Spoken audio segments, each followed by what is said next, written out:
And now for something completely different. Interesting. I can't see my notes.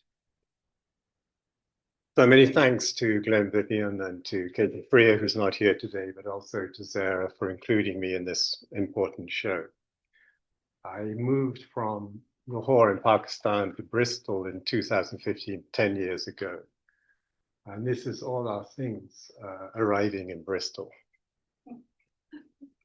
So my grandfather was the horticulturist F.W. Alesworth, who has a rose named after him, somebody who I barely knew, but increasingly I meet him on the internet as books are digitized.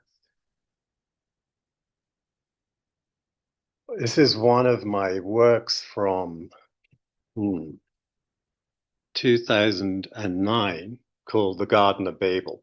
So when I made this, I thought it was about the nonsense of Linnaean taxonomy. But increasingly, I feel it's a post-nature work with dappled sunlight on plastic labels from botanical gardens in Europe and Pakistan. So under Lovers Meeting here, we have Zadaracta indica, the neem tree, which is so fundamental to Islamic culture, both sides of the border. And it's made up of the Persian words Azad and Darak. Azad meaning free, and Darak meaning tree, and it's had some extra A's put into it to Latinize it. And that's typical of Linnaean taxonomy and who it is who names the things in the world. So these are some works from Gardening the Archive series.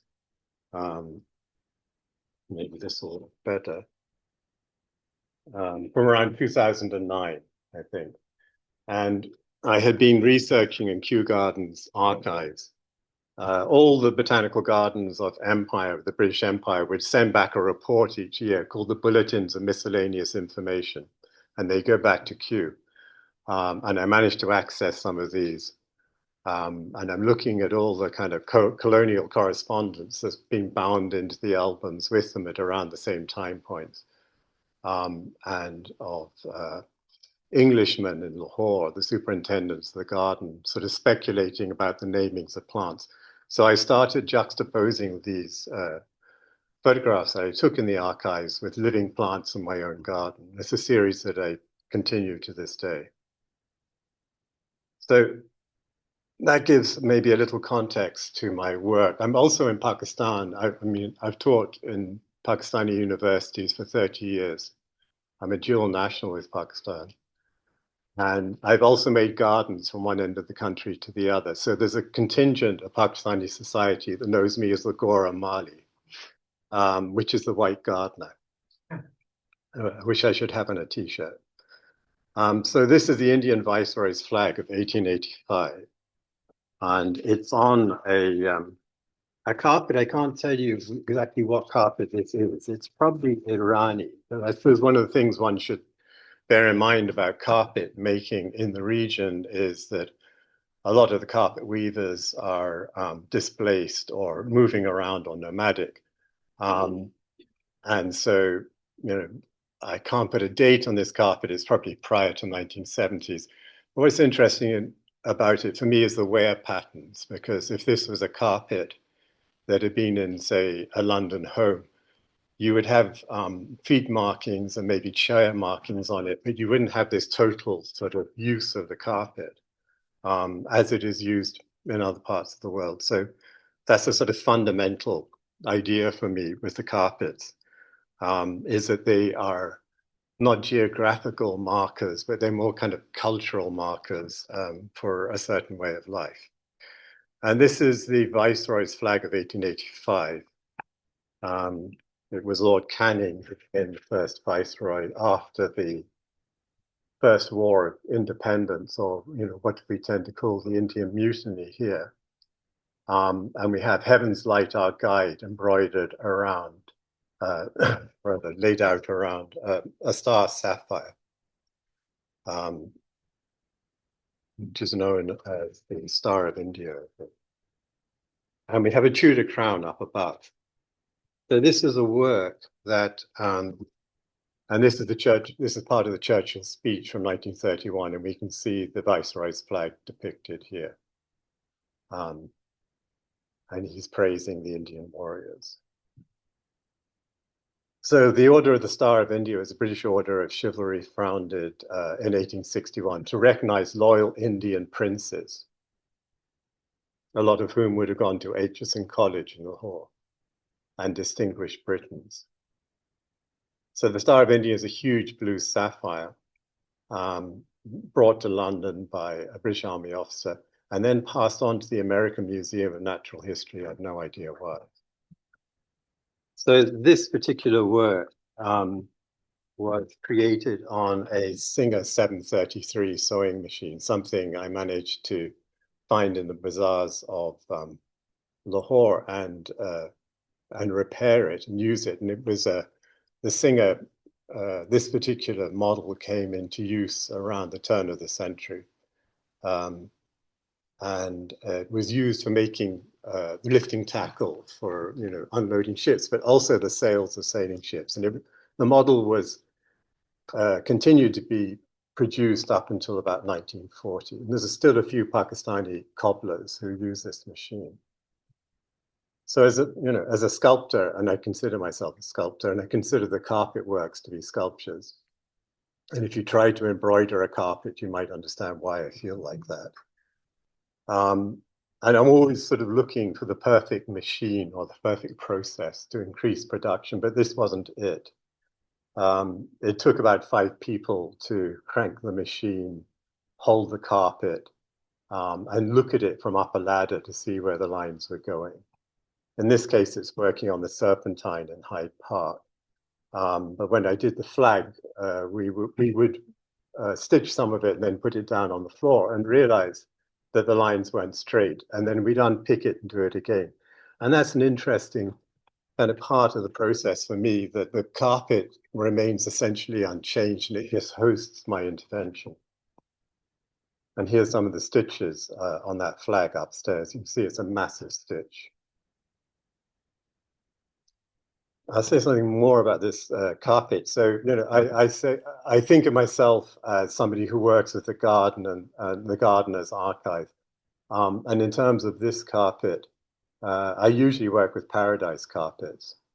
And paradise, I mean, I'm sure you all know, but it comes from paradesa, which means wall all about in Avestan. So, paradise is a walled garden, which makes more sense than the East when you're protecting it from animals. But in the background of this carpet is the botte pattern or the paisley pattern, which is considered to be a depiction of a cypress tree. But I think of it as jungly booty. I think of it as wild flowers within that kind of tree motif. So here I am, buying carpets in the Nicholson Road carpet market in Lahore, and there's kind of truckloads of them coming in, which have been brought up. They've been bought up around the region, including Afghanistan and Iran, and then brought in and auctioned. A lot of them are cut up and bleached and stitched together for carpeting for American offices. So I consider myself saving these carpets on a fate worse than death. On the left is a jigsaw I did with my mother as a child of this impossibly divided country. And to this day, I still don't know where all the counties are or the names of them. And I created this work around the time of this last Scottish referendum, and United Kingdoms with an S. And at the same time, 2014, I produced this work called United Kingdoms, and GMT is in the right place. Kirkcudbrightshire, which is the wettest place in the UK, apparently kind of overlaps the nucleus of the charbagh beneath. And I say the charbagh, and the charbagh is a depiction of Eden by Janet, and all the Abrahamic faiths, of course, look to the garden. So the country is rotated and pointed down towards the Mediterranean, and that's my nod to the Barbary Corsairs.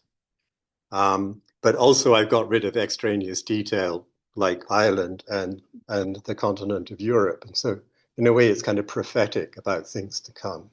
We hadn't had the Brexit vote at that time. And this is a depiction of Lawrence Gardens in Lahore, which is also known as Bagh-e Jinnah, the Garden of Jinnah. And Rudyard Kipling, as a young man, went rinking in Lawrence Hall, and the teak floor, which was laid down in his youth, is still there under the carpet. One of the first things they did after partition and creation of Pakistan was that they built a Mughal garden right next to the promenade. And the promenade is where the British used to go up and down in their traps at around sunset. So this was up at in Doha, the show called Manzar recently, earlier this year, which is a survey of Pakistani art. And it's wall mounted here. And I usually think of the paradise carpets as being on floating plinths on the ground because you have a spatial relationship with them in that way. And they become like these gardens that you cannot enter. This is dyeing wool for embroidery on Nicholson Road in Lahore. So I recently purchased this authentic Union Jack in a Bath antique market, and I'm going to work on it for a show coming up in May in Karachi.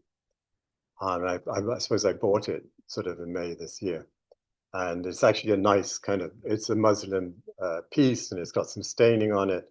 And I'm not going to use it to adorn a roundabout. But of course, when I'm working on it for a Pakistani audience, it's not going to have the same connotation. But of course, one of the fundamental things about the Union Jack is there's no depiction, there's no presence for Wales in the flag. This is a large flag. It's it's sort of 3 meters by more than 2 meters, or of course, more appropriately, in imperial, is 12 feet by 6 feet. So I think it was 2019, we undertook, a bunch of us undertook a artist residency in Kushab in northern Punjab, near the Afghan border, actually, at this cement factory, Pioneer Cement, where they're holding 33,000 tons of South African coal, which is trucked up from Karachi about 800 miles away. And jet lagged, I was walking the site in the mornings and leaving footprints in the limestone dust lying on top of the coal. And I decided to make a series of drawings into that limestone. And I got hold of a 30-meter jib arm crane to photograph the work every evening. And this is some of the work that I produced at that time. And the idea is that they're sort of proto-carboniferous trees and plants whose relatives are with us today. And they became the Drawings in Time series. This is a ginkgo. And of course, it has a strong textile connotation for me as well. This is a mare's tail, Asquitium. And that, in a way, led me on to produce Hortus Nocte, the dark garden. And I think of coal as the dark garden beneath all our feet, as this kind of global dark garden, because that's in a way what it is. And what's happened here in this paradise carpet is all of the plant motifs have been embroidered in black wool. So they've gone black. It would have been a nice piece to show in this show, because my take on the show initially was that I wanted to work with coal.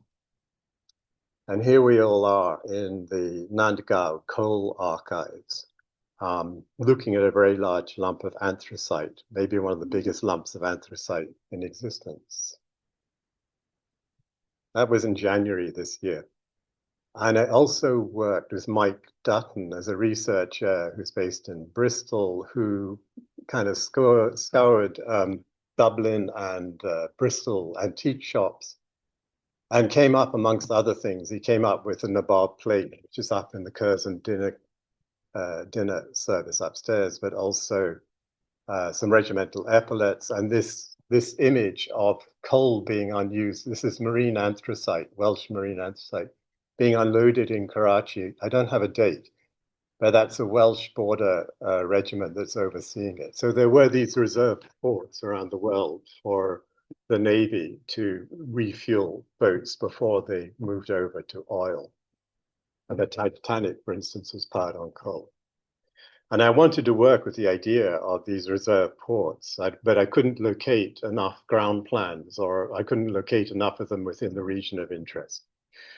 So sort of moving sideways, and this is in Juria Bazaar in Karachi, I decided to work with turmeric or haldi, because I know it's photosensitive in part.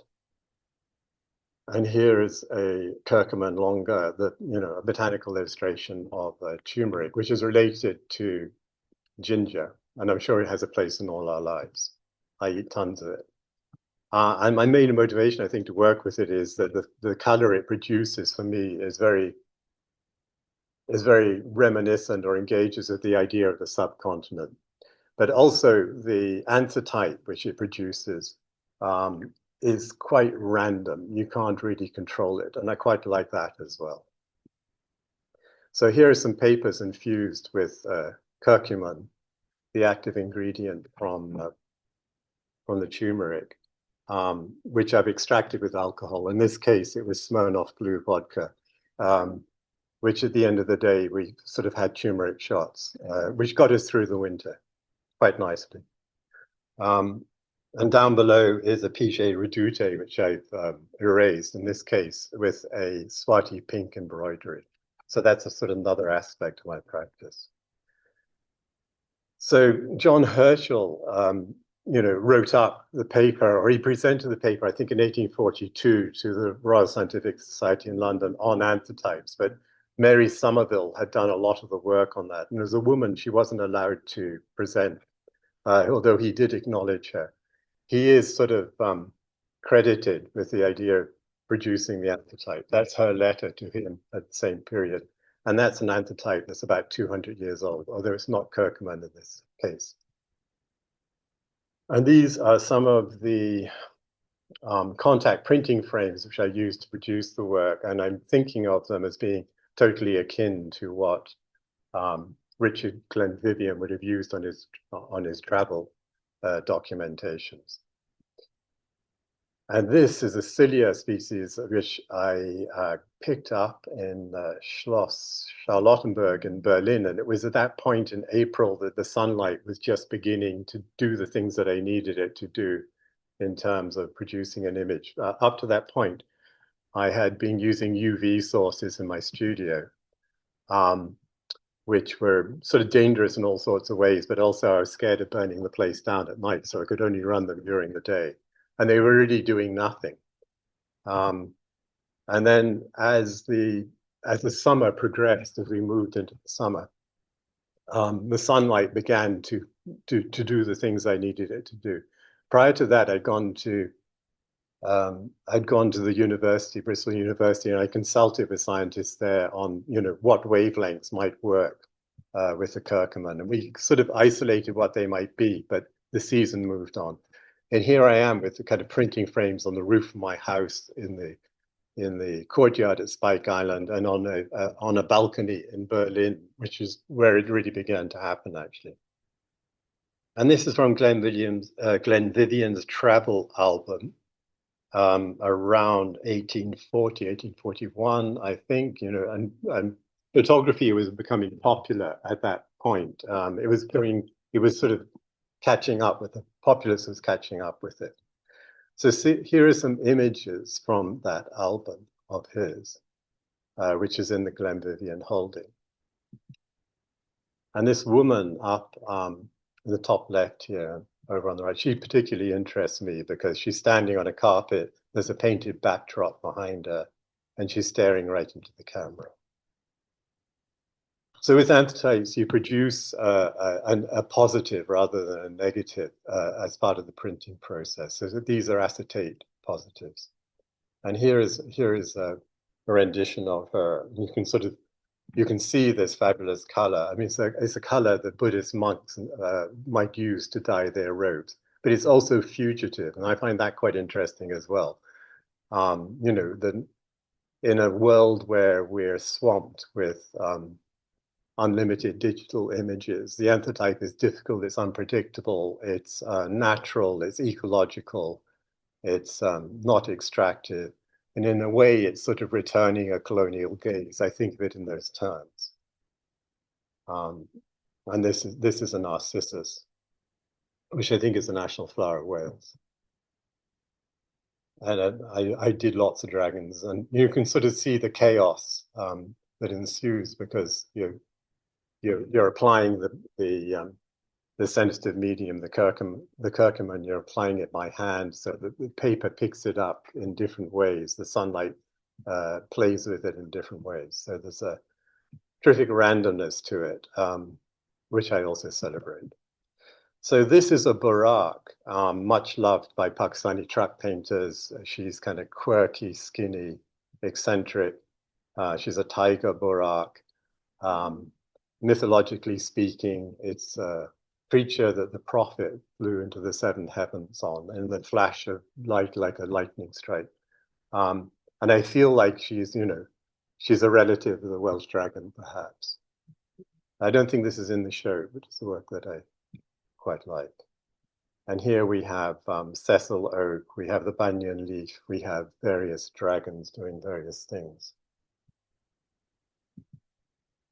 Another work that's not in the show, but I quite like it, is How to Skin a Tiger, from a colonial gentleman's book, should you need to do this. And there's a Welsh dragon, of course, floating above it. And this is a fragment from Frank Brangwyn's Empire panels, which are down the road in Brangwyn Hall. Incredible works, tragic works in some ways. And upstairs in the Glynn Vivian archive is some of his cartoons for these works. And here we are.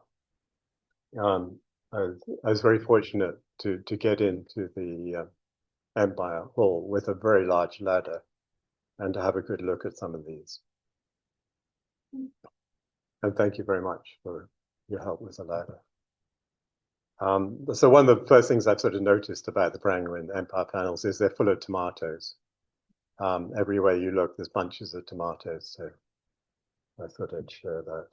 So upstairs, one of the things that came up in the research was the Nabob plate. And of course, Lord Clive is the sort of ultimate Nabob depiction. And this is a mason's plate.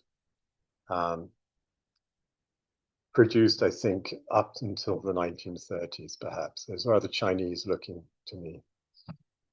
And here it is amongst the Curzon Dinner collection upstairs.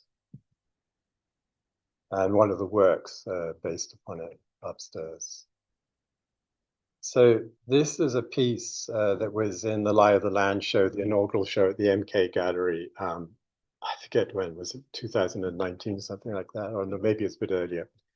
And it's on a floating plinth. So I'd spoken earlier about the idea of a floating plinth. And again, it's kind of contextualized by all sorts of things like elements from Flora Indica, which was commissioned from Dr. Roxburgh in 1790. And Lawrence Hall, at the time, around Kipling's time, the 1880s, and today, and plot numbers. I came across a mapping of Lawrence Gardens that had plot numbers. So I did a reworking of this carpet using the plot numbers, and I started that in 2015, and I've gone back into it because it's going out for a show. And I've worked on it on and off in between. And, a bit like the Anthotypes, which take ages. I mean, they can take weeks for the exposure sometimes in sunlight. And Herschel, back in 1842, was sort of writing to Mary Somerville and saying that the sunlight is so useless, that it's so unpredictable. And I think this is so interesting because, the other thing that I do in life is I work as a gardener. And, I'm totally weather dependent. And we're so sort of insulated in our modern lives from the elements and from so many things. And a lot of art practice, contemporary art practice, is so fast and so immediate. So I like the idea that a work would go on for 10 years and be unfinished. And I like it to the extent that you know, the museum that's going to acquire this, I'd like to be able to say to them, why don't you have me to come in and do things to it? You know, so that it's never finished. And I think of it almost like a duty of care to a garden, that I can add and subtract trees. So one of the things I'm doing to this is there is this mogul garden in the center here. Sort of see it in the center. And there's a test cricket ground next to it. And I'm filling in the mogul garden with blue embroidery, a bit like I've done on the irrigation canals. And I'm thinking of it as a drowned mogul garden. And I'm thinking of the idea of this drowned mogul garden as sort of representing Pakistan today, which is right at the forefront of climate change. It's really badly hit already. And this is an anthotype combined with a cyanotype. So Herschel, John Herschel, you know, created both the cyanotype and the anthotype. And, you know, that's sort of stepping forward into the work that I might do in the near future. I like the idea of the kind of the blues and the enriched palette and the depth, but also I'm thinking of the cyanotype as a kind of more industrial process and the anthotype as a more ecological or natural process. I'm thinking of juxtaposing these, you know, maybe with urban crafts and industry in Pakistan, along with botanical references. And I think that's the last of my slides.